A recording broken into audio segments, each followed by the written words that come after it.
Esta semana vivimos dos de las mejores carreras World Tour de la temporada, ya que la Tirreno Adriático y la París-Niza fueron protagonistas de esta primera y segunda semana de marzo, donde Jonas Vingegaard ganó la París-Niza e Isaac del Toro ganó la Tirreno Adriático. Ambos, la verdad, con cierta superioridad y la verdad, siendo corredores los cuales estuvieron al frente de la carrera desde el principio hasta el final. Después de ver estas carreras y después de ponerme a ver los resultados de las demás carreras de World Tour de lo que llevamos de año y los años anteriores,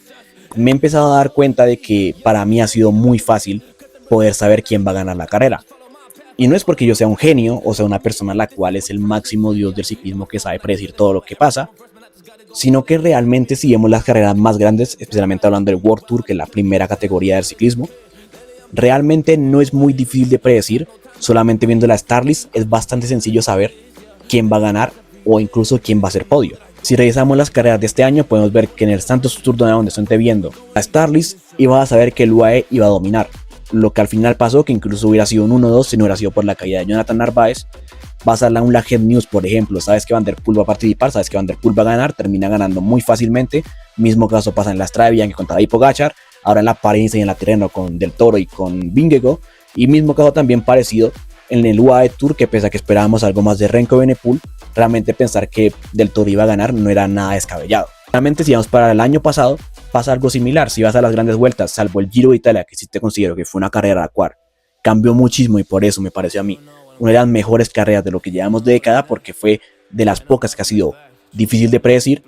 El resto de carreras World Tour realmente fueron carreras las cuales fácilmente cualquier persona podría predecir su campeón desde antes de comenzar la carrera. En esta década y en esta era del ciclismo hemos vivido muchos casos inéditos, especialmente rachas inéditas. Por ejemplo, el hecho de que Pogačar y que Vingegaard hayan hecho primero y segundo durante 5 tours consecutivos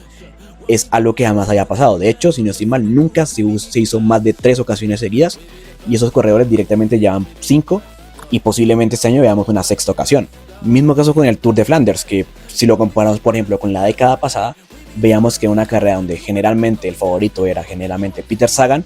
pero el corredor eslovaco le costaba mucho poder ganar esa carrera. De hecho, solamente la pudo ganar una vez y el resto de años nunca hubo un campeón repetido en toda la década, a lo cual ya te quiere decir que había cierto favorito, sin embargo las carreras eran un poco más impredecibles. Sin embargo, si vamos al Tour de Flandes de esta década, más allá del 2021 que Asgreen logra vencer a Van der Poel, realmente Pogačar y Van der Poel han hecho lo que han querido con esta carrera, ganándola un año uno, el otro año el otro, y posiblemente este año los mismos dos van a ser los que van a disputar la misma. En la París-Roubaix podemos ver grandes sorpresas como fue por ejemplo Matthew Hayman en 2016 venciendo a Tom Boonen. Sin embargo, esta década estamos viendo un Van der Poel que desde el año 2023 no ha soltado el título y es probable que gane este año también por cuarta ocasión seguida. Y así te podrías ir con cada carrera World Tour, que generalmente si compiten los corredores que son, si hablamos de los 4 o 5 de siempre, realmente estamos viendo que básicamente son los 4 o 5 de siempre que son casi que invencibles, algo lo cual en cierto punto me parece bueno porque muestra corredores generacionales. Estamos viviendo una era de corredores legendarios. Sin embargo, a su vez estamos viendo una era donde parece ser muy sencillo predecir lo que va a pasar incluso antes de cada carrera. Así que bien, ya describiendo el tema, describiendo la supuesta problemática, que como bien les digo, para mí no es un problema porque yo disfruto mucho de esos corredores, pero sí entiendo a mucha gente que no lo haga. Y realmente los únicos momentos del año en los que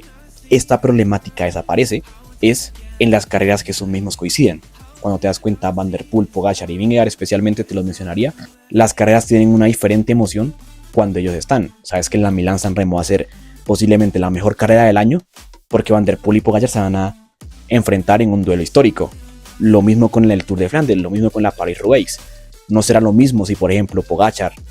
no va al Tour y va a Vingegaard, o viceversa, si va a Pogačar y no va a Vingegaard. Y a la final, la única forma de que haya duelos y de que haya espectáculo realmente en el desarrollo y que pueda haber algo impredecible es que estos mismos 3 o 4 coincidan entre sí, lo cual hace que especialmente las 3 grandes vueltas y los 5 monumentos sean posiblemente tal vez el centro máximo de atención de todo el pelotón. Sin embargo, también hay que decir que por ejemplo en gran parte los monumentos tienen esa cualidad de ser clásicas, y al final también en gran parte la gracia de una clásica es que haya cierta imprevisibilidad. A la final la diferencia de una clásica, de una carrera por etapas, es el hecho de que solamente tienes una oportunidad respecto a otras carreras que tendrás varios días para poder conseguir la carrera. Así que a la final una clásica también, gracias a eso, genera cierta imprevisibilidad, algo lo cual también se ha perdido un poco en los últimos años, ya que si yo te intento predecir lo que va a pasar en los 5 monumentos, es posible que acierte por lo menos en 4 de los 5 y posiblemente en el que no acerté es porque ese corredor abandonó la carrera por una caída. Sin embargo, pues realmente antes no pasaba esto. Tal vez si ves los últimos años, los últimos monumentos, te vas a dar cuenta que pasa siempre el mismo vuelo Van der Poel-Pogačar en San Remo. En Flandes, si no va Pogačar, gana Van der Poel, y si va Pogačar, gana Pogačar. Y en la París-Roubaix un poco de lo mismo caso que en la Lieja-Bastoña-Lieja, y en Lombardía directamente Pogačar gana cada año. Por lo que finalmente eso también genera como cierto rechazo por parte de una parte de la afición del ciclismo. Como insisto, yo no estoy en desacuerdo con esto debido a que me parece bien que los corredores grandes se enfrenten en las citas grandes y esto genere una expectativa por las carreras más grandes. Sin embargo, también está claro el hecho de que pese a que a mi parecer en el ciclismo de actualidad de esta década haya mucho mejor movimiento, haya mucha más acción que en el ciclismo de la década pasada, donde por ejemplo en las grandes vueltas tú veías perfectamente que en las etapas de montaña llegaban grupos de 10 corredores, algo que actualmente ya no pasa, sino que directamente los más fuertes les gusta mostrar su superioridad desde el principio, y también eso deja un poco el hecho de que haya mucha más acción, haya mucho menos miedo, pero por otro lado también genera el hecho de que tal vez cuando pasa la primera vez y sucede el primer cambio, como puede ser por ejemplo en el Tour 2021 que Pogačar lanzó un ataque brutal en la etapa 8, algo lo cual no había pasado en muchísimos años en el ciclismo, que siempre se corría de una manera muy conservadora en los primeros 9 días. Pero cuando ya se empieza a suceder en 2021, 2022, 2024, 2025, como que ya en cierto punto deja de perder esa sorpresa. Ese punto de sorpresa deja de existir en el momento que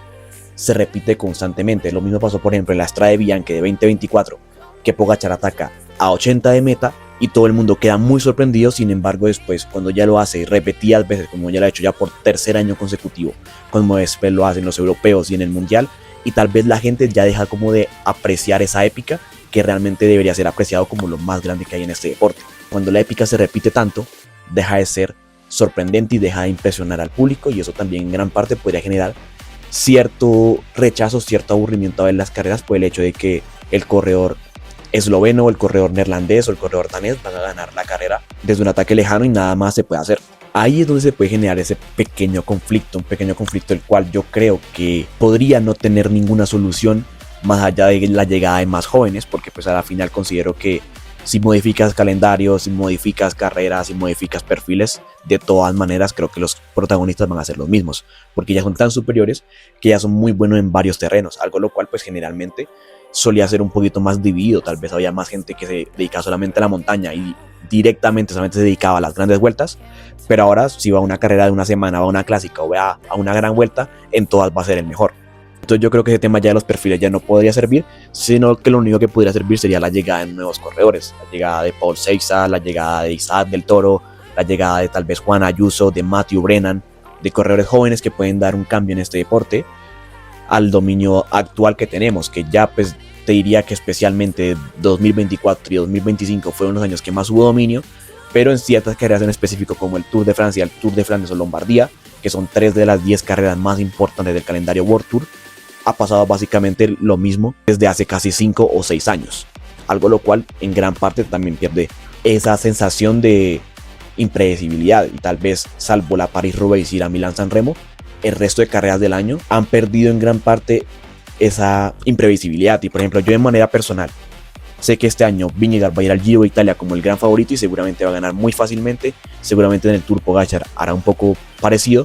y la vuelta que más expectativa me podría generar sería la Vuelta a España en caso de que Pogačar no vaya, porque tendríamos un duelo entre Isaac del Toro, entre Juan Ayuso, entre Primož Roglič y entre Paul Seiza, que posiblemente ya sí que haga un cambio en este deporte, algo diferente. Por eso también valoré muchísimo lo que pasó en el Giro del año pasado, porque fue algo diferente a lo que vivíamos año a año. Pero a su vez así es el deporte. Yo estoy igualmente muy de acuerdo con que los corredores muestren su dominio. Si Van der Poel quiere ganar con un ataque a 50 de meta, bien perfectamente lo puede hacer. Él es el más fuerte, y el más fuerte pone las carreras en sus condiciones, y si prefieren asegurar la carrera desde lejos, es lo mejor que pueden hacer, y así funciona el deporte a la final. Es cierto que es un espectáculo, pero también es una competencia donde el más fuerte siempre quiere ganar y quiere demostrar que es el más fuerte. Y siempre yo, viendo lo que viví la década pasada, que fue la primera década que yo empecé a ver ciclismo, realmente este tipo de actitudes las valoro muchísimo, porque según tengo entendido y según he visto en carreras históricas, ese tema de no tener miedo a atacar de lejos, de mostrarte desde siempre y de no tener miedo y de asumir la responsabilidad de ser más fuerte, es algo lo cual no es muy común, y realmente yo lo valoro mucho por parte de Van der Poel, de Pogačar, de Vingegaard, de Remco Evenepoel, corredores con muchísima personalidad y corredores que son generacionales por eso mismo. Así que tú que estás viendo este video, ¿qué opinas sobre ese tema? ¿Qué opinas sobre el tema del ciclismo actual? Si se ha vuelto muy predecible, si te gusta, si no te gusta, si crees que va a cambiar en un corto plazo, si realmente lo ves como una problemática o lo ves como algo lo cual igual es bueno para el deporte. Dejemos eso en los comentarios qué opinan. Si les gustó ese tipo de video análisis, déjenme un buen like, suscríbanse, déjenme un comentario. Y recuerden que yo siempre voy a estar activo en este canal. Ya es la semana que viene hay Milano Torino, hay Milano San Remo, haremos la previa, haremos los resúmenes de ambas carreras. También haremos algún capitulito de Van der Poel contra Pogačar para dejarlo ya bien actualizado de cara a lo que viene esta semana y a lo que viene en la primavera. Y recuerden que soy Eduardo Carrascal de este canal Majesty Cycling y de verdad si les gustó déjenme un buen like que no les cuesta nada. Muchísimas gracias y nos veremos en un próximo video.